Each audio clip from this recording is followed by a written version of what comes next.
Bonjour et bienvenue dans Avez-vous choisi, le podcast du vendredi qui vous invite à tout choisir dans votre vie. Je suis Oriane Savouré-Lucas, chef de projet dans la vie et sérielle choisisseuse de ma vie. Ce podcast, c'est l'occasion pour moi de partager avec vous réflexions, questionnements, lectures, ressources inspirantes ou encore outils qui m'aident à choisir ma vie. Régulièrement, je vous propose de faire la connaissance d'une personne que je trouve inspirante sur la question du choix. Et je partage une conversation que j'ai eue avec cette belle personne et son petit supplément d'âme. Une manière d'explorer le territoire du choix à travers un parcours singulier. Aujourd'hui, je vous propose de faire la connaissance non pas d'une, mais de deux personnes. Vous allez entendre Marlène et Johanna. Deux jeunes femmes pétillantes et complémentaires, amies depuis le lycée, qui ont eu le coup de cœur pour une maison du XVIe siècle, classée monument historique. C'est dans cette maison, l'une des plus anciennes de la ville d'Angers, que Johanna et Marlène ont déployé leurs ailes de jeunes femmes entrepreneurs et ont ouvert l'Oisellerie en juillet 2018, après 8 mois de travaux. Au cours d'un après-midi de balade dans le centre-ville d'Angers, l'œil attiré par la jolie façade du bâtiment à pans de bois, j'ai poussé la porte de la boutique de l'Oisellerie, proposant des produits locaux, et j'ai fait la connaissance de Johanna. Quelques jours plus tard, j'ai pu profiter en famille d'une visite guidée exceptionnelle du lieu lors des dernières journées du patrimoine. Et surtout, j'ai rencontré deux jeunes femmes passionnées par le lieu historique auquel elles ont souhaité redonner vie et dans lequel elles accueillent leurs clients, qu'elles aiment appeler les voyageurs. Avec Marlène et Johanna, nous avons parlé d'amitié, de voyage, des randonnées propices aux discussions profondes et aux grands choix, de valeurs humaines partagées et mises au cœur de leurs projets, de ces dates qui marquent les esprits, de l'envie d'être maître à bord de sa vie, des projets qu'on monte à deux, des choix qu'on fait et qu'on ajuste au fur et à mesure que le projet prend forme, des déceptions qu'il faut gérer, des retards pris dans un projet d'une telle ampleur et qui nécessite de faire des choix de transition, et de l'envie d'offrir une expérience comme à la maison et sur mesure aux voyageurs qui posent leurs valises pour quelques jours dans cette bâtisse moyenâgeuse. Je vous laisse découvrir notre conversation et entendre combien la complicité et la complémentarité entre ces deux jeunes femmes entrepreneurs inspirantes sont perceptibles. Je vous souhaite une bonne écoute. Bonjour Johanna et Marlène. Bonjour Oriane. Merci beaucoup de m'accueillir donc à l'Oisellerie. Est-ce que vous pouvez me présenter déjà un petit peu ce qu'est l'Oisellerie ? Alors l'Oisellerie, c'est une maison d'hôtes boutique en centre-ville d'Angers. Ça fait partie d'un ensemble de 3 maisons à pans de bois. Et l'Oisellerie est une des 3 maisons qui a été reprise il y a 3 ans et on a transformé la maison en chambre d'hôtes, donc avec 5 chambres haut de gamme et une petite boutique de produits locaux qui se trouve en rez-de-chaussée. Marlène et Johanna, je crois que vous êtes amies de lycée, c'est ça ? Oui, absolument. C'est vrai qu'on avait des amis communs un peu avant le lycée, avant de se rencontrer vraiment au lycée. On a fait connaissance en tant qu'élève et puis ensuite on a fait nos vies d'étudiantes séparément et on s'est retrouvés à l'occasion d'activités professionnelles sur Paris où je logeais et puis on a fait une grande colocation dans un 19 mètres carrés. Johanna m'a accueillie, je suis arrivée un peu J'arrive, ok. Et finalement, on se connaissait, mais pas tant que ça. Hein. Et puis, on a fait les 400 coups ensemble quelques temps sur Paris. Et on a commencé aussi à avoir le même goût du voyage et à partir et s'organiser des petits trips en Europe principalement. Oui, au démarrage, c'était ça. Donc au départ, le point commun, ça a été les voyages et ça a été... Est-ce que vous avez un souvenir de voyage ensemble qui a été assez fondateur dans votre amitié ? En fait, les premiers voyages étaient assez organisés et puis un jour, on a décidé de prendre un petit trafic et de partir d'Angers pour aller jusqu'au sud de la Croatie.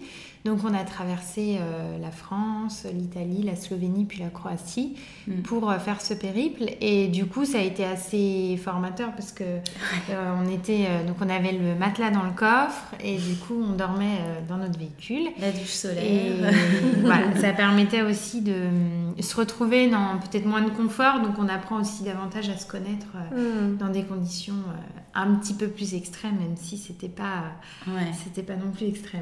Mais ça offrait aussi beaucoup d'indépendance qui nous plaisait déjà beaucoup. Le fait de pouvoir aller et venir où on voulait.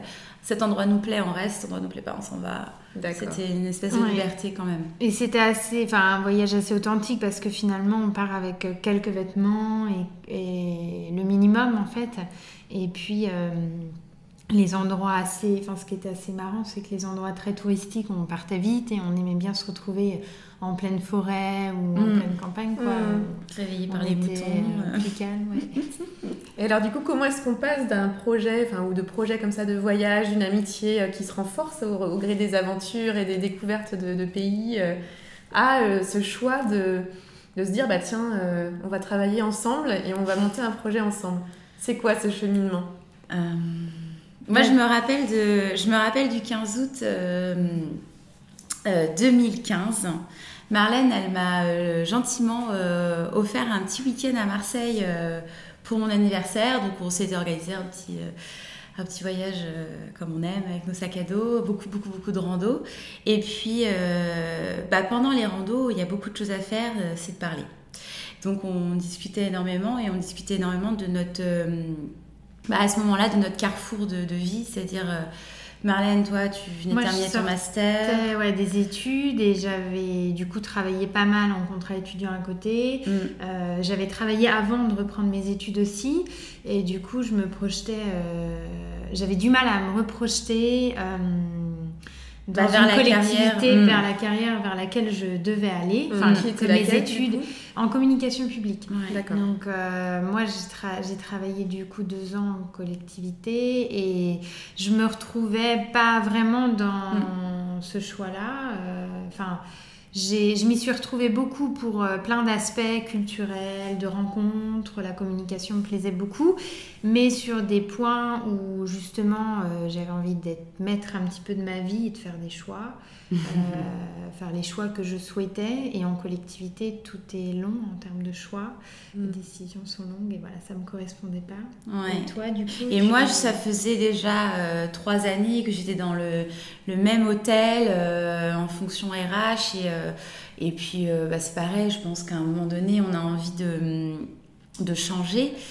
Moi, j'étais toujours dans l'idée de faire de l'hôtellerie, mais est-ce qu'il faut que je reparte à l'étranger ? Est-ce qu'il faut que je revienne sur Angers ? Est-ce que Et puis, c'est de fil en aiguille, de discussion. Où en fait, on est arrivé sur un peu une finalité que l'une et l'autre, de toute façon, notre objectif professionnel était de s'installer au moins une fois à son compte. Et alors, on avait 25 ans à l'époque, donc s'installer pour un projet, donc ce qui nous bottait beaucoup, c'était un projet hôtelier à la base. Ça nécessitait un investissement de temps, mais financier aussi. Et on s'est dit, pour plein de choses, en fait, dans nos voyages, on n'a pas du tout changé depuis qu'on a 25 ans, mais on est deux personnes différentes. C'est assez marrant parce que les gens qui nous ont rencontrés en voyage ou dans la vie, souvent c'était la blonde et la brune. Il y en a une qui est plus en réserve, l'autre qui est plus spontanée. On est complètement différentes en fait et très complémentaires. Et du coup, on s'est dit que ça allait être important aussi d'être complémentaires, surtout dans un projet global comme celui-ci. Et en fait, on a lancé très naturellement les démarches de se dire on regarde ce qu'il y a à Angers. Mais sans se dire impérativement on va aller là à tel endroit. Et en fait, les opportunités de la vie ont fait qu'on a visité cette maison. Ça fait partie des premières maisons que vous avez visitées ? En fait, elle s'est retrouvée à ce moment-là de nos recherches, donc il y a eu d'autres endroits, mais alors complètement différents. Donc c'est là où c'est intéressant aussi. Il a fallu faire un choix. Et justement, qu'est-ce qui a été pour vous déterminant sur le choix de ce lieu ? Déjà, J'ai envie de dire que la maison, à première vue, quand on a vu qu'elle était avant, ça nous a un petit peu surprise. Parce que quand on est angevin, elle n'est pas anodine, on la connaît plus ou moins, cette maison. Moi, je me souviens que tu avais dit, quand on est passé... quand même, une maison comme ça, en vente. Enfin, comme si c'était impossible d'avoir une maison à pan de bois en vente. Oui, voilà. Je trouvais ça très étonnant que ça reste pas dans un patrimoine familial, par exemple. Et du coup... on a visité le lendemain. Et là, il y a une énorme projection. Donc du coup, le fait qu'il y ait une projection, ça bouscule aussi toute la vie parce que Johanna était à Paris en poste. Moi, du coup, j'étais à Angers. T'étais en poste aussi, mais bon, moi, j'étais déjà dans l'optique de m'installer. Donc, t'avais pas fait de recherche d'emploi pour ton domaine. T'avais fait un peu un travail pour travailler, gagner de l'argent, ce qui était voilà. On était quand même dans cette optique, quoi. On avançait ensemble sur le projet, quoi. Bah oui, parce qu'en fait, le fait de poser aussi les choses... à Marseille, on avait parlé de ce qu'on voulait. Et en fait, on était un peu en accord sur le fait les mêmes valeurs. Et en plus, on a des familles qui sont entrepreneurs. Donc, du coup, qu'on aussi... un peu contribué grandement contribué grandement. Donc qui nous ont beaucoup aidés, soutenus surtout parce que c'est pas facile à entendre, je pense, pour des parents on se lance, on part de zéro parce que c'était pas de zéro parce que c'était quand même une belle maison, mais il y avait beaucoup de travaux, on était jeunes, de femmes, donc ils ont eu peur au début, quoi, forcément. Et si vous parlez de valeurs communes, est-ce que vous les avez identifiées, ces valeurs communes que vous vouliez porter dans votre projet, justement ? La valeur humaine, c'est la plus forte. L'échange. En fait, c'était la base de notre voyage, de nos voyages avant.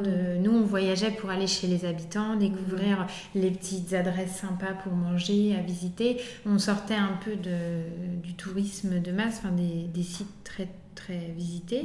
Et en fait, c'était surtout ça, d'accueillir des gens et de leur faire découvrir... Parce qu'on aime l'Anjou. Vous avez voulu créer en fait un lieu que vous seriez vous-même allé visiter dans un autre pays ou dans une autre ville. C'est ça ? Tout à fait. Avec les services aussi de visite à faire dans le coin. On ne voulait pas être simple hébergeur. On voulait... et d'ailleurs, on travaille pour être un peu main dans la main avec l'office de tourisme et... proposer des services annexes et pas simplement vous dormez là, il y a ça à faire, débrouillez-vous, on veut proposer des choses, être à l'initiative aussi de visite. Et qu'est-ce que vous choisissez justement comme expérience à offrir à vos clients ? Qu'est-ce que vous avez choisi ? Parce que tu disais que c'était effectivement pas juste un service d'hébergement, mais qu'il y avait une approche beaucoup plus globale avec ces visites-là. En gros, c'est quelle expérience que vous espérez offrir à vos clients ? Déjà, chaque voyageur ne vient pas pour la même chose. Donc, ce qui est important pour nous, et c'est là, la base, c'est l'échange. Nous, on demande toujours pourquoi vous êtes là, vous venez d'où. C'est important pour nous d'apprendre à connaître la personne pour pouvoir dire, parce qu'ils nous demandent où est-ce qu'on peut aller manger ? Il y a un choix. Voilà, c'est énorme. Qu'est-ce que vous avez envie ? Quel est votre budget aussi ? C'est des choses très factuelles, mais réelles. Donc, en fait, tout va dépendre des personnes. Et si on n'a pas, à l'instant T, la réponse qui l'attend, nous, on va adorer aller chercher ce qu'il recherche, en fait. Et puis, partage avec lui. J'ai vu ça, ça pourrait être super, vous nous direz. Et en fait, il voyage un peu pour nous. C'est drôle, Ce que je trouve intéressant dans ce que tu dis, Johanna, c'est que vous partez en fait de qui est votre client pour aller lui proposer une expérience. Donc, vous allez, quand tu dis la question où est-ce qu'on peut aller manger, effectivement, on pourrait tout à fait dire nous on a 4-5 restaurants qu'on recommande très facilement. Et là, la démarche, c'est plutôt qu'est-ce que vous aimez, qui êtes-vous ? Et à partir de là, qu'est-ce qu'on peut faire pour vous orienter, c'est ça ? C'est l'avantage en fait d'avoir 5 chambres et de pouvoir offrir ce service-là. Et beaucoup de fois, en fait, ça part dans des échanges. Les gens, on connaît un peu plus leur vie aussi.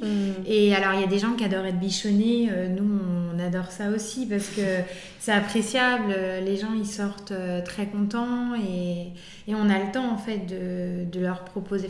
on prend le temps de leur proposer ce service-là. Parce que oui, il y a 100 000 choses à faire dans la journée, mais les temps d'échange aussi sont importants et c'est une belle valeur ajoutée aussi pour nous, pour notre travail, parce que c'est un petit peu l'aboutissement de ces 3 années de projet, de se dire que les gens ils sortent contents, ils ont passé un beau moment, que... En fait, il y en a beaucoup qui disent que c'est un peu une expérience aussi d'être dans une maison du Moyen-Âge. Donc, autant faire l'expérience de A à Z. Le petit déjeuner est 100% local. Donc, et d'expliquer la démarche, pourquoi on n'a pas de jus d'orange, pourquoi ceci, pourquoi cela. Ouais. Et en fait, quand on échange et qu'on explique, il n'y a pas de malentendu et ça se passe en général bien. Moi, je dis toujours que...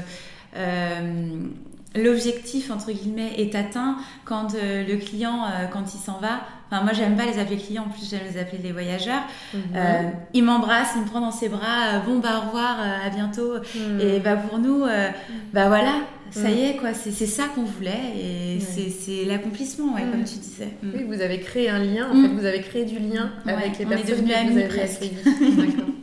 Non, et puis c'est de belles rencontres et tous les jours, les rencontres sont différentes. On peut avoir des gens qui ont eu des postes et qui ont voyagé aux 4 coins du monde. On a eu cette semaine encore des personnes qui ont 75 ans. J'espère qu'à cet âge-là, je serai comme eux parce qu'ils sont dynamiques. Et en fait, c'est tous les jours, chaque journée a son lot de personnes et c'est bien, enfin, c'est très enrichissant, nous c'est ce qu'on voulait. Donc vous avez vraiment poursuivi sur ce fil rouge du voyage finalement, parce que c'est ce qui vous a relié au départ, et ensuite vous avez amené le voyage dans l'espace que vous avez co-créé. Et je trouve très joli que tu parles des voyageurs que vous accueillez, parce que finalement vous poursuivez le lien que vous avez créé ensemble. Et puis alors les voyages on en fait beaucoup moins parce qu'on a trop le temps. Mais par contre tous nos amis nous envoient plein de cartes postales et ça c'est génial. Enfin, chaque fois on voyage en se disant ah super, c'est vrai que c'est toujours un petit peu... on a plein d'idées de voyage du coup. Alors du coup en partant de ce fameux 15 août à Marseille jusqu'à l'ouverture de l'oisellerie, il s'est passé du coup si j'ai bien compris 3 années, c'est ça ? Oui. Et ben oui, c'est ça. C'est vrai qu'entre août et septembre, finalement, ça a été très court. La maison nous est tombée dessus. Je pense que c'est un peu ça quand même. Et on avait entrepris un dernier gros voyage. Quasiment 3 semaines en octobre, nous sommes partis en Mongolie. C'est la première fois où on partait aussi loin.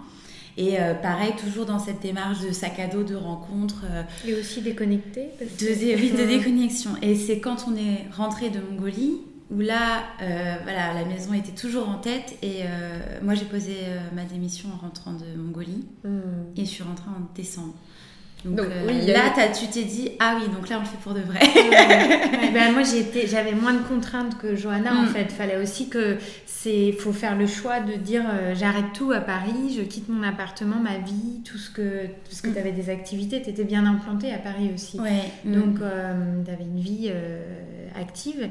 Et de quitter tout ça pour revenir ici, parce que moi, ça dépendait pas que de moi. Moi, j'étais là et il fallait que tu prennes la décision de venir. Et après, ce voyage a fait beaucoup de bien parce qu'on se retrouve au milieu de rien. Des gens qui ont 3 litres de lait, ils nous offrent 100 000 choses. Enfin, c'est vraiment un voyage... initiatique, je sais pas. Du coup, on fait beaucoup de rando, donc on a pas mal marché, et donc on a eu le temps aussi d'en parler beaucoup et d'avancer sur le projet et de mûrir des choses. Et c'est suite à ça que on s'est dit, allez hop, on y va. Ce que je trouve aussi intéressant, c'est que finalement, vous avez été très clair au mois d'août, donc ce fameux 15 août, en tout cas autour du fameux 15 août, sur ce que vous vouliez, ce que vous aviez envie de choisir. Tu dis que la maison vous est tombée dessus, mais peut-être que ça a aussi été parce que vous étiez beaucoup plus au clair sur le chemin vers lequel vous vouliez aller. Et puis ce fameux voyage en Mongolie, ça a été un temps où le projet a infusé aussi, où les choses se sont posées et du coup vous avez gagné en clarté, ce qui fait qu'au retour, finalement les choix étaient clairs. C'est ce que j'ai l'impression d'entendre. C'est vrai. Après c'est mon côté spontané, comme disait Marlène. J'étais assez décidée, mais je me rappelle même qu'au retour de Marseille, arrivée à la gare de Lyon, j'ai appelé mes parents. Je rentre à la maison, c'est décidé, avec Marlène, on a un grand projet. Oui, bon, Johanna, d'accord, mais c'est quoi? Je sais pas, mais je rentre. Mais non, mais c'était... c'est vrai que... Mais il faut avoir un coup de folie à un moment. Enfin, Oui, moi, je me dis aussi, maintenant ça, c'est ce parce que je me dis. que des fois, j'y repense, il faut avoir un coup... Pas un coup de folie, mais faut y aller, faut se lancer et puis il faut se dire que de toute façon, ce qu'on aura appris, ce sera toujours un bagage en plus. Et que ce soit une réussite ou un échec, mais ce sera toujours quelque chose qui fera qu'on avancera. Et voilà. Et oui, parce que jusqu'à l'ouverture au 16 juillet de cette année, clairement, on savait pas si un jour on allait enfin réussir à ouvrir cette maison. Ça a été tellement long. Oui, ça a été long et ça a été sinueux. Oui, énormément. Beaucoup de murs. Et puis en fait, le gros problème, c'est qu'on n'était pas les seuls maîtres à bord, puisque toutes les autorisations ne dépendaient pas de nous. Donc en fait, on pouvait avoir la plus bonne volonté du monde. Si on nous disait non, c'était non. Donc oui, on s'est jamais dit que ça allait être négatif, la décision finale serait négative. Mais bon, il fallait rebondir. Et c'est là où être deux, c'est une force pour nous. Tout le monde, beaucoup de gens nous ont dit mais vous allez, comme si les gens attendaient à quel moment on allait être en désaccord, mais c'est... Il y en a évidemment, mais il faut discuter et justement faire des choix, c'est aussi parfois faire le choix de faire confiance à l'autre, d'écouter l'autre, d'être tolérant, de se mettre à sa place. Oui, puis en fait, on a eu toutes les deux aussi, comme tout le monde, des expériences où en travaillant dans des groupes, dans une institution, il y a toute cette lourdeur, qu'on trouvait l'une et l'autre. Après, c'est peut-être pas le cas de tout le monde, mais ça dépendait pas de nous. Et en fait, on a fait le choix aussi de mener notre vie comme on l'entendait. Et du coup, ça c'est aussi ça c'est bien. Et par rapport à ces embûches que vous avez eues, en tout cas ce chemin un peu sinueux entre le moment de la décision, le choix de la maison et puis l'ouverture là en juillet dernier, à quel moment et comment vous vous dites ok, là c'est compliqué, mais on garde le cap et on continue? Parce que je crois qu'il y a eu un moment où vous vous êtes même dit il faut qu'on reprenne une activité pour gagner un peu d'argent, pour remettre un peu de sous dans la machine et puis pour pouvoir poursuivre le grand projet. Exactement, c'est vrai que en tout cas quand j'ai quitté mon poste en décembre de Paris, que je suis revenue avec mes petits bagages, je pensais pas que ça allait prendre autant de temps. J'étais très très naïve, mais on était jeunes aussi et c'est la première fois qu'on montait ce type de projet. Non, et puis on connaissait pas les problématiques d'une maison classée où c'est le double voire le triple de temps. On n'est pas compte d'obtention de permis, d'autorisation. Donc effectivement à un moment donné, malgré le fait qu'on monte un projet, il faut retourner au travail quoi. Donc on a repris chacune des activités sur des temps. Après il fallait parce que ça permettait pour nous de démarrer dans de meilleures conditions et de pas être stressé par ce point-là, parce que ça reste quand même un énorme projet. Donc si on peut se créer un environnement le plus favorable possible pour démarrer, c'est déjà aussi important. Et alors du coup, comment est-ce que vous avez choisi la date d'ouverture de l'Oisellerie? Il y a d'ailleurs un petit nœud, il y a une fois une excitation, j'imagine, de se lancer et puis de se dire c'est bon, on est prête là. En fait, on a été pendant 8 mois de travaux où nous, on était là du soir au matin à refaire toutes les peintures, poncer les placos, tout ce qui était menuiserie, recirer tous les pans de bois. Donc on était plus qu'à temps complet ici pendant 8 mois. Et on était dans les finitions depuis au moins 5 mois, vu que on n'est pas du tout du bâtiment, donc on n'en finissait pas des finitions. On n'en finissait pas. Les finitions, on disait, parce que c'était... Puis sur de l'existant, en fait, il y a beaucoup de finitions finalement, vu qu'on s'adapte à un lieu. Et je ne sais même pas exactement. On a dit maintenant il faut qu'on... En fait, comme chaque étape du projet, il faut poser des objectifs à des moments et se dire on ouvre à tel moment. Après, il y avait aussi il y avait plein de choses qui rentraient en compte, mais il fallait on avait l'objectif de démarrer notre activité au printemps pour être dans la belle saison et pouvoir accueillir du monde. Après, on n'a pas pu le faire, donc on s'est dit qu'il fallait impérativement que l'été on ouvre. Et donc voilà pourquoi on a ouvert l'été. C'était aussi un choix parce que c'était un peu plus calme, donc même si on avait encore des ajustements on pouvait pallier à tous les petits manques plus facilement, puisqu'on avait moins de clients.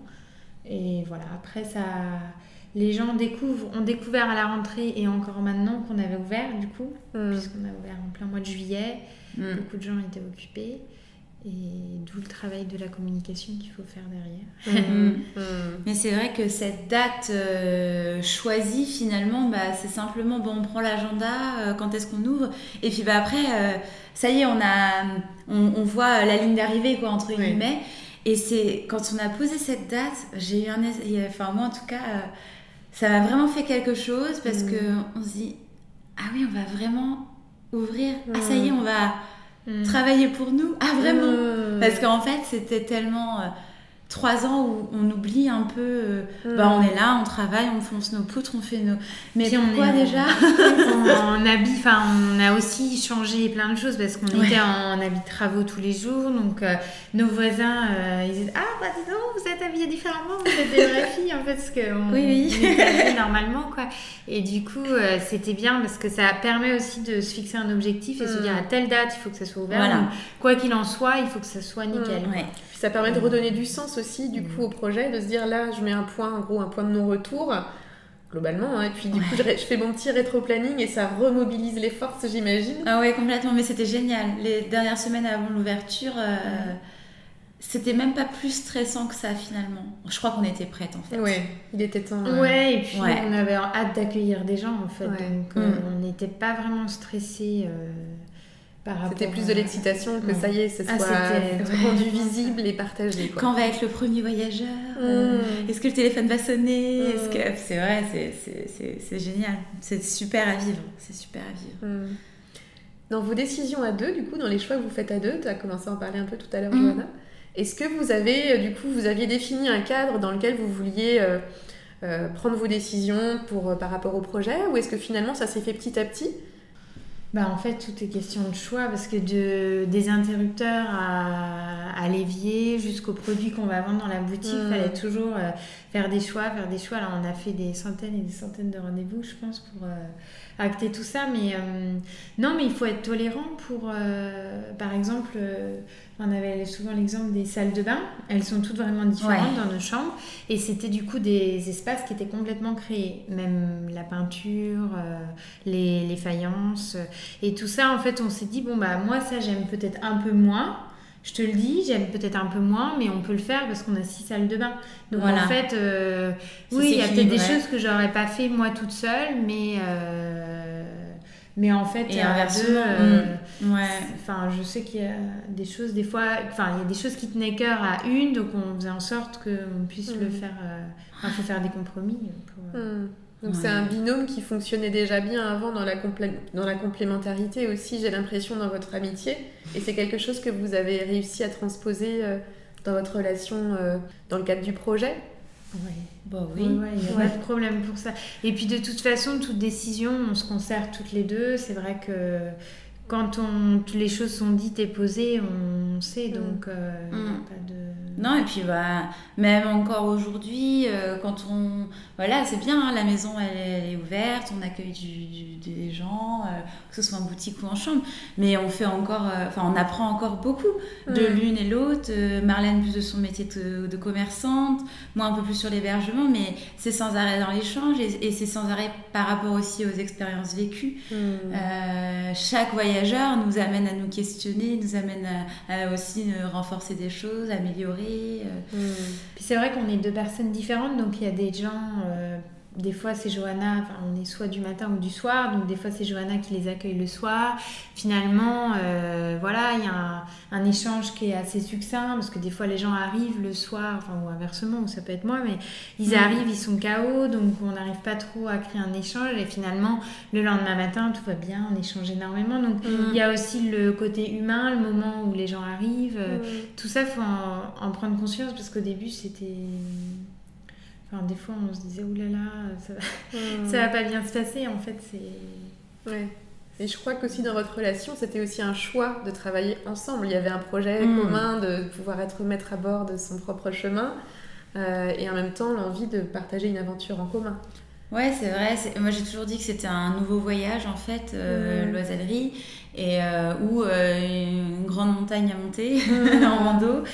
Enfin, on aimait bien le côté de se challenger toutes les deux ensemble parce que dans le sport, enfin dans la rando, dans le sport, dans les voyages, il faut qu'il y ait un petit challenge, quoi, un petit défi.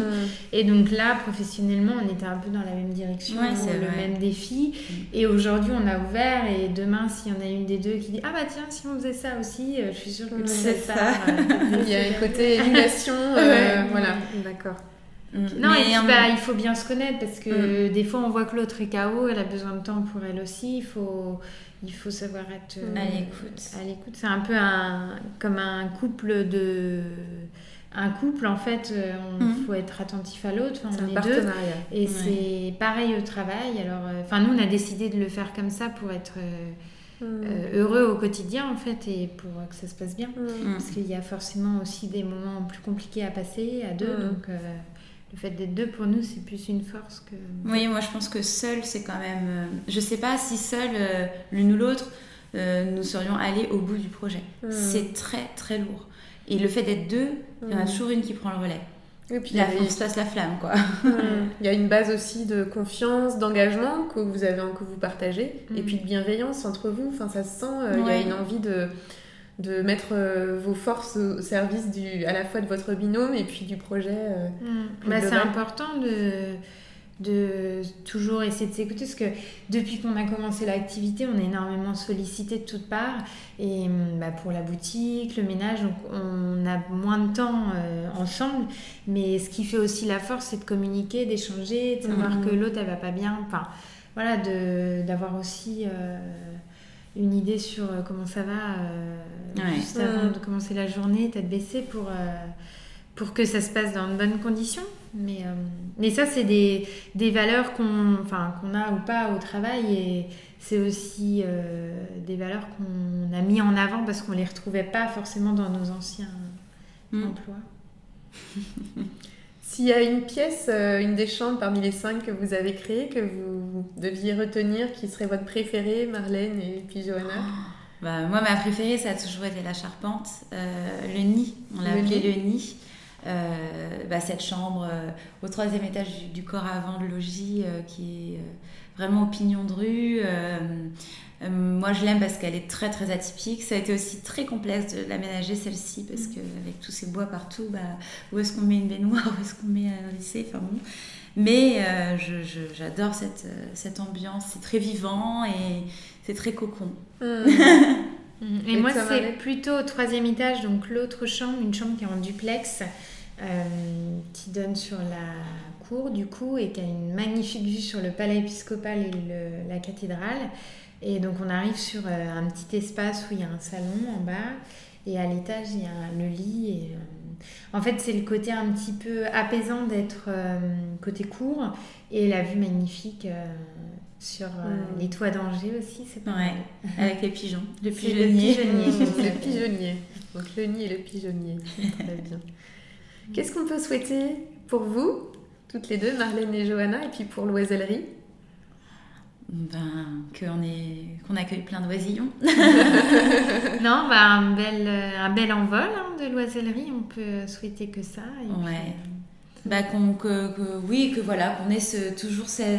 Qu'on reste toujours sur notre objectif de partage, d'échange, en fait, de vivre le bonheur au quotidien dans un lieu qu'on a créé, quoi, finalement. Et qu'on a mis à notre image aussi, donc on est en harmonie, quoi, ici, après, à voir, mais qu'on reste comme ça, quoi. Ouais. Et pour vous, ça passe par quoi préserver ces conditions d'harmonie, justement? C'est quoi les points de vigilance que vous avez envie d'avoir? Déjà, s'écouter, en fait. C'est ça la base de tout, parce que si on part l'une et l'autre dans des directions qui sont complètement différentes, si déjà pendant une semaine, on communique très peu sur ce qu'on a fait, si une ne communique pas avec l'autre, c'est vite, on ne sait plus où on va. Et puis, continuer à faire des choix ensemble.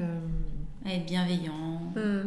Et vous avez réussi à préserver un temps, justement, dans la semaine ou dans la journée où vous voyez toutes les deux Ouais, tous les On midis, arrive tous les jours. ouais. Bah, déjà, on mange ici toutes les deux. Ouais. Donc, on arrive à échanger.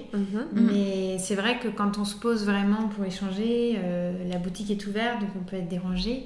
Après, on essaie de se transmettre le max d'infos. Ouais, on parce essaie. que Des sinon, fois, ça peut être Ah plus bah oui. compliqué. Mais non, il faut essayer d'avoir des temps d'échange. Pour prendre un peu de hauteur, faire un pas de côté et puis pas se laisser embarquer dans le tourbillon du Ouais, quotidien. c'est vrai, hein, on pourrait ne jamais s'arrêter. Il faut se poser.